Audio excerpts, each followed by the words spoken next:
Karsandas pay and use, છેલ્લો દિવસ, શું થયું, નાડી દોષ, વશ જેવી જબરજસ્ત ફિલ્મો બનાવવાવાળા ડિરેક્ટરનું નામ જાણવાની ઈચ્છા મને ત્યારે જ થઈ જ્યારે એમની બનાવેલી ફિલ્મ મેં રાડો જોઈ.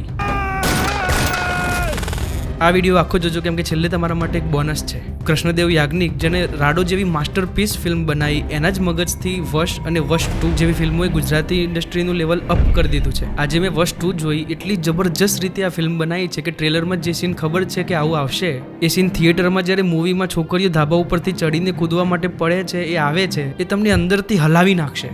અમુક સીન જોતા જોતા આંખોમાં પાણી આવી જાય તો એ કંઈ નવેની વાત નહીં હોય કેમ કે જેટલું જ જોરદાર કામ ડિરેક્ટરે કર્યું છે એટલું જ જોરદાર ફિલ્મના દરેક કલાકારોએ કર્યું છે. વશ લેવલ 2 જોવા માટે વશ 1 જોવું જરૂરી છે કેમ કે ત્યાંથી જ ફિલ્મ સ્ટાર્ટ થાય છે. પ્રતાપ અંકલ જેને કેદમાં પૂરેલો છે એને છોડાવવા માટે એક આદમી આખા સ્કૂલ ઉપર વશીકરણ ફેરવી દે છે. પછી જે સીન ચાલુ થાય છે ભાઈ સાહેબ તમારા રૂવાટા ઊભા થઈ જશે. એક પછી એક જે આખા શહેરને ગાંડું કરે છે છોકરીઓ. અમુક સીનમાં તો લિટરલી એ રીતના સ્ટન્ટ છે કે આને જોવાથી લાગશે કે આ કઈ રીતે મતલબ બનાવ્યું હશે. જે ભાઈ પડ્યા છે વાગ્યું નહીં હોય, 2-3 સીન એવા છે. પિક્ચર ચાલે છે કે હકીકતમાં થયું એ શોધવાવાળું માણસ હોય એ બી ન શોધી શકે. હિતેન કુમાર અને હિતુ કનોડિયા આ બંનેનો વર્ષોનો જે એક્ટિંગનો અનુભવ છે એ આ ફિલ્મમાં કરેલી એક્ટિંગની ગહેરાઈથી જ તમને જોવા મળી જશે. જાનકી બોડીવાલાનો વશ 1 કરતાં વશ 2 માં થોડો ઓછા સીન જોશો પણ એમના સીનમાં જે એમની પરફોર્મન્સ છે એ એટલી જ વધારે દમદાર છે. અમુક લોકો કહે છે કે પિક્ચરની એન્ડિંગ એટલી બધી સારી નથી. ઈમાનદારીથી કહું તો આ પિક્ચરને હું 5 માંથી 5 સ્ટાર આપીશ કેમ કે આ પિક્ચર એન્ડિંગ માટે નહીં પણ આખા પિક્ચરમાં જે ઓડિયન્સને સેટિસ્ફેક્શન લેવલ અપ કરવા માટે જે મહેનત કરેલી છે